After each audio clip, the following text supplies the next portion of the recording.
Hello दोस्तों, दर्द भरी हिंदी कहानियाँ में आप सभी का बहुत बहुत स्वागत है। आगे बढ़ने से पहले यदि आपको यह कहानी पसंद आए तो प्लीज़ वीडियो को लाइक करें, शेयर करें और हमारे चैनल को सब्सक्राइब करना ना भूलें। तो चलिए बिना देर के हुए कहानी की शुरुआत करते हैं। मेरी छोटी बहन ललिता मुझे समझा रही है और मुझे वह अपनी सबसे बड़ी दुश्मन लग रही है। यह समझती क्यों नहीं कि मैं अपने बच्चों से कितना प्यार करती हूँ। मोह उतना ही करना चाहिए जितना सब्जी में नमक। जिस तरह सादी रोटी बेस्वाद लगती है, खाई नहीं जाती, उसी तरह मोह के बिना संसार अच्छा नहीं लगता। अगर मोह ना होता तो शायद कोई माँ अपनी संतान को पाल नहीं पाती। गंदगी गीले में पड़ा बच्चा माँ को क्या किसी तरह घिनौना एहसास देता है। धो पोंछकर माँ उसे छाती से लगा लेती है कि नहीं। तब जब बच्चा कुछ कर नहीं सकता, ना बोल पाता है और न ही कुछ समझा सकता है। तुम्हारे मोह की तरह थोड़े ना। जब बच्चा अपने परिवार को पालने लायक हो गया है और तुम उसकी थाली में एक एक रोटी का हिसाब रख रही हो, तो मुझे कई बार ऐसा भी लगता है जैसे बच्चे का बड़ा होना तुम्हें सुहाया ही नहीं। तुमको अच्छा नहीं लगता जब सुरेश अपने आप पानी लेकर पी लेता है या फ्रिज खोलकर कुछ निकालने लगता है। तुम भागी भागी आती हो, क्या चाहिए बच्चे मुझे बता दो। क्यों बताए वह तुम्हें? क्या उसे पानी लेकर पीना नहीं आता या बिना तुम्हारी मदद के फल खाना नहीं आएगा? तुम्हें तो उसे यह कहना चाहिए कि वह एक गिलास पानी तुम्हें भी पिला दे और सेब निकाल कर काटे। मौसी आई है, उन्हें भी खिलाए और खुद भी खाए। क्या हो जाएगा अगर वह स्वयं कुछ कर लेगा? क्या उसे अपना काम करना आना नहीं चाहिए? तुम क्यों चाहती हो कि तुम्हारा बच्चा अपाहिज बनकर जिए? जरा जरा सी बात के लिए तुम्हारा मुंह देखे। क्यों तुम्हारा मन दुखी होता है जब बच्चा खुद से कुछ करता है? उसकी पत्नी करती है तो भी तुम नहीं चाहती कि वह करे। तो क्या हमारे बच्चे बिना प्यार के पल गए? रात रात भर जाकर हमने क्या बच्चों की सेवा नहीं की? वह सेवा उस पल की जरूरत थी, इस पल की नहीं। प्यार को प्यार ही रहने दो, अपने गले की फांसी मत बना लो। जिसका दूसरा सिरा बच्चे के गले में पड़ा है, इधर तुम्हारा फंदा कसता है, उधर तुम्हारे बच्चे का भी दम घुटता है। सुरेश ने तुमसे कुछ कहा है क्या? क्या उसे मेरा प्यार सुहाता नहीं? मैंने पूछा। अरे नहीं दीदी, वह ऐसा क्यों कहेगा? तुम बात को समझना तो चाहती नहीं हो, इधर उधर के पछड़े में पड़ने लगती हो। उसने कुछ नहीं कहा, मैं जो देख रही हूँ उसी आधार पर कह रही हूँ। कल तुम नैना से किस बात पर उलझ रही थी, याद है तुम्हें? मैं कब उलझी? उसने तेरे आने पर इतनी मेहनत से कितना सारा खाना बनाया। कम से कम एक बार मुझसे पूछ तो लेती कि क्या बनाना है। क्यों पूछ लेती? क्या जरा जरा सी बात पर तुमसे पूछना जरूरी है? अरे वही चार पांच दालें हैं, वही चार छह मौसम की सब्जियां। यह सब्जी न बनी वह बन गई, दाल में टमाटर का तड़का न लगाया, प्याज और जीरे का लगा लिया, भिंडी लंबी न काटी, गोल काट ली। मेज पर नई सकले की सब्जी आई तो तुमने झट से नाक मुंह सिकोड़ ली कि भिंडी की जगह परवल क्यों नहीं बनाए। गुलाबी डिनर सेट क्यों निकाला, सफेद क्यों नहीं? और तो और मेज पोस और टेबल मेट्स पर भी तुमने उसे टोका, मेरे ही सामने। कम से कम मेरा तो लिहाज कर दी। वह बच्ची नहीं है जिसे तुमने इतना सब बिना वजह सुनाया। सच तो यह है, इतनी सुंदर सजी मेज देखकर तुमसे बर्दाश्त ही नहीं हुआ। तुमसे सहा ही नहीं गया कि तुम्हारे सामने किसी ने इतना अच्छा खाना सजा दिया। तुम्हें तो प्रकृति का शुक्रगुजार होना चाहिए कि बैठे बिठाए इतना अच्छा खाना मिल जाता है। क्या सारी उम्र काम कर कर के तुम थक नहीं गई? अभी भी हड्डियों में इतना दम है क्या जो सब कर पाओ? एक तरफ तो कहती हो तुमसे काम नहीं होता, दूसरी तरफ किसी का किया तुमसे सहा नहीं जाता। आखिर चाहती क्या हो तुम? तुम तो अपनी ही दुश्मन आप बन रही हो। क्या कमी है तुम्हारे घर में? आज्ञाकारी बेटा है, समझदार बहू है, कितनी कुशलता से सारा घर संभाल रही है, तुम्हारे नाते रिश्तेदारों का भी पूरा ख्याल रख रही है ना। कल सारा दिन वह मेरे ही आगे पीछे डोलती रही। मौसी जा मौसी वाह, मैंने उसे एक पल के लिए भी आराम करते नहीं देखा। और तुमने रात बेच पर ही उसके सारे दिन की खुशी पर पानी फेर दिया। सिर्फ यह कहकर कि चुप हो गई ललिता, लेकिन भरनाती रही देर तक, कुछ बड़बड़ भी करती रही। थोड़ी देर बाद ललिता फिर बोलने लगी। तुम क्यों बच्चों की जरूरत बनकर जीना चाहती हो? ठाठ से क्यों नहीं रहती हो? यह घर तुम्हारा है और तुम मालकिन हो। बच्चों से थोड़ी सी दूरी रखना सीखो। बेटा बाहर से आया है तो जाने दो ना उसकी पत्नी को पानी लेकर, चाय नाश्ता कराने दो, या उसकी गृहस्थी है उसी को उसमें रमने दो। बहू को तरह तरह के व्यंजन बनाने का शौक है तो करने दो ना उसे तजर्बे। तुम बैठी बस खाओ, पसंद न भी आए तो भी तारीफ करो कहकर ललिता ने मेरा हाथ पकड़ा। सब गुड़ गोबर कर दे तो भी तारीफ करो, हाथ खींच लिया था मैंने। जब वह खुद खाएगी तब क्या उसे पता नहीं चलेगा कि गुड़ का गोबर हुआ है या नहीं? अच्छा नहीं बनेगा तो अपने आप सुधरेगी ना।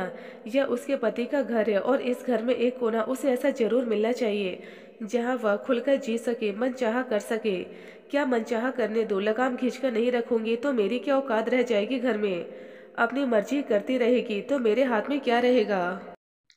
अपने हाथ में क्या चाहिए तुम्हें, जरा समझाओ। बच्चों का खाना पीना या ओढ़ना बिछाना। नैना पढ़ी लिखी समझदार लड़की है, घर संभालती है, तुम्हारी देखभाल करती है। तुम जिस तरह बात बात पर तुनकती हो, उस पर भी वह कुछ कहती नहीं। क्या सब तुम्हारे अधिकार में नहीं है? कैसा अधिकार चाहिए तुम्हें, समझाओ ना। तुम्हारी उम्र 55 साल हो गई। तुमने इतने साल यह घर अपनी मर्जी से संभाला, किसी ने रोका तो नहीं ना। अब बहू आई है तो उसे भी अपनी मर्जी करने दो ना। और ऐसी क्या मर्जी करती है वह? अगर घर को नए तरीके से सजा लेगी तो तुम्हारा अधिकार छिन जाएगा। सोफा इधर नहीं उधर कर लेगी, नीले पर्दे न लगाए लाल लगा लेगी, कुशन सूती नहीं रेशमी ले आएगी। तो क्या तुमसे तो कुछ मांगेगी नहीं ना। इसी से तुम्हें लगता है तुम्हारा अधिकार हाथ से निकल गया। कसकर अपने बेटे को ही पकड़ कर रही हो, उसका खाना पीना, उसका कुछ भी करना। अपनी ममता को इतना तंग और संकुचित मत होने दो दीदी कि बेटे का दम ही घुट जाए। तुम तो दोनों की माँ हो ना, इतनी तंग दिल मत बनो कि बच्चे तुम्हारी ममता का पिंजरा तोड़कर उड़ जाए। बहू तुम्हारी प्रतिद्वंदी नहीं है, तुम्हारी बच्ची है, बड़ी हो तुम। बड़ों की तरह व्यवहार करो। तुम तो बहू के साथ किसी स्पर्धा में लग रही हो, जैसे दौड़ दौड़ कर मुकाबला कर रही हो कि देखो भला कौन जीतता है, तुम या मैं। बात बात में उसे कोसो मत, वरना अपना हाथ खींच लेगी वह। अपना चाह भी नहीं करेगी, तुमसे होगा नहीं। अच्छा भला घर बिगड़ जाएगा फिर मत कहना। बहू घर नहीं देखती, वह नौकरानी तो है नहीं जो मात्र तुम्हारा हुक्म बजाती रहेगी।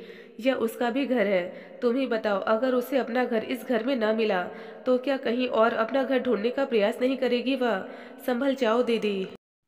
ललिता शुरू से दो टूकी बात करती आई है, मैं जानती हूँ वह गलत नहीं कह रही, मगर मैं अपने मन का क्या करूँ। घर के चप्पे चप्पे पर, हर चीज पर मेरी छाप रही आज तक। मेरी पसंद रही है घर के हर कोने पर। कौन सी चादर, कौन सा कालीन, कौन सा मेज पॉस, कौन सा डिनर सेट, कौन सी दाल सब्जी, कौन सा मीठा। मेरा घर, मैंने कभी किसी के साथ इसे बांटा नहीं। यहाँ तक कि कोने में पड़ी मेज पर पड़ा महंगा बाउल भी जरा सी अपनी जगह से हिलता है तो मुझे पता चल जाता है। ऐसे परिस्थिति में एक जीता जागता इंसान मेरी हर चीज पर अपना ही रंग चढ़ा दे तो मैं कैसे सहूं। नैना का घर कहाँ है दीदी, जरा मुझे समझाओ। तुम्हें जब माँ ने ब्याह कर विदा किया था तब यही समझाया था ना कि तुम्हारी ससुराली तुम्हारा घर है, मायका पराया घर और ससुराल अपना।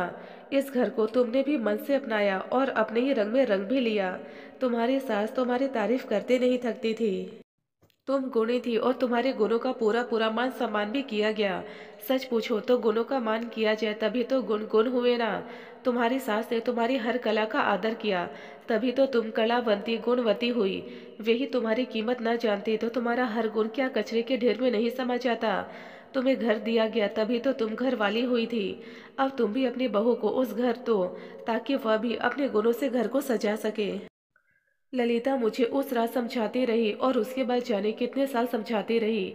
मैं समझ नहीं पाई, मैं समझना भी नहीं चाहती। शायद मुझे प्रकृति ने ऐसा ही बनाया है कि अपने सिवा मुझे कोई भी पसंद नहीं। अपने सिवा मुझे न किसी की खुशी से कुछ लेना देना है और न ही किसी के मान सम्मान से। पता नहीं क्यों हूँ मैं ऐसे ही। पराया खून अपना ही नहीं पाती और यह शाश्वत सत्य है कि बहू का खून होता ही है पराया। आज ललिता फिर से आई है, लगभग 9 साल बाद। उसकी खोजी नजरों से कुछ भी छिपा नहीं। नैना ने चाय नाश्ता परोसा, खाना भी परोसा, मगर पहले जैसा कुछ नहीं लगा ललिता को। नैना अनमनी से रही, रात खाने में क्या बनाना है। नैना बोली, अभी बता दीजिए, शाम को मुझे किटी पार्टी में जाना है, देर हो जाएगी, इसलिए अभी तैयारी कर लेती हूँ। आज किटी रहने दो, ललिता क्या सोचेगी। मैंने कहा, आप तो हैं ही, मेरी क्या जरूरत है, समय पर खाना मिल जाएगा। बदतमीज भी लगी मुझे नैना इस बार। पिछली बार ललिता से जिस तरह घुल मिल गई थी, इस बार वैसा कुछ नहीं लगा। अच्छा ही है, मैं चाहती भी नहीं कि मेरे रिश्तेदारों से नैना कोई मेलजोल रखे। मेरा सारा घर गंदगी से भरा है, ड्राइंग रूम गंदा, रसोई गंदी, आंगन गंदा, यहाँ तक कि मेरा कमरा भी गंदा।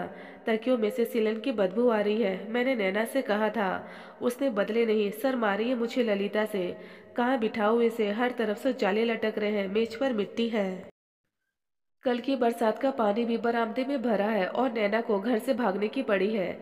घर वही है मगर घर में जैसे खुशियां नहीं बसती। पेट भरना ही प्रश्न नहीं होता, पेट से होकर दिल तक जाने वाला रास्ता कहीं नजर ही नहीं आता। दीदी मैंने समझाया था ना, अपने आप को बदलो। आखिरकार क्या ही दिया ललिता ने। तो क्या जाले मिट्टी साफ करना मेरा काम है? ये जाले तुमने खुद लगाए हैं दीदी। उसका मन ही मर चुका है, उसकी इच्छा ही नहीं होती होगी अब। यह घर उसका थोड़ी है जिसमें वह अपनी जान मारी करे। सच पूछो तो उसका घर कहीं नहीं है। बेटा, तुमसे बंदा कहीं जा नहीं सकता, और अपना घर तुमने बहू को कभी दिया नहीं।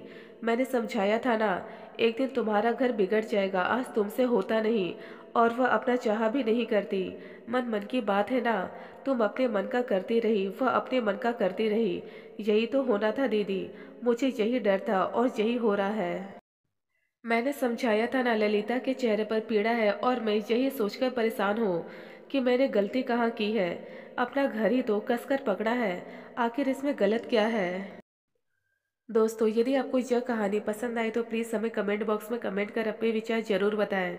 ढेरों पारिवारिक और शिक्षाप्रद कहानियाँ सुनने और पढ़ने के लिए हमारे चैनल दर्द भरी हिंदी कहानियाँ को जरूर सब्सक्राइब करें। धन्यवाद दोस्तों।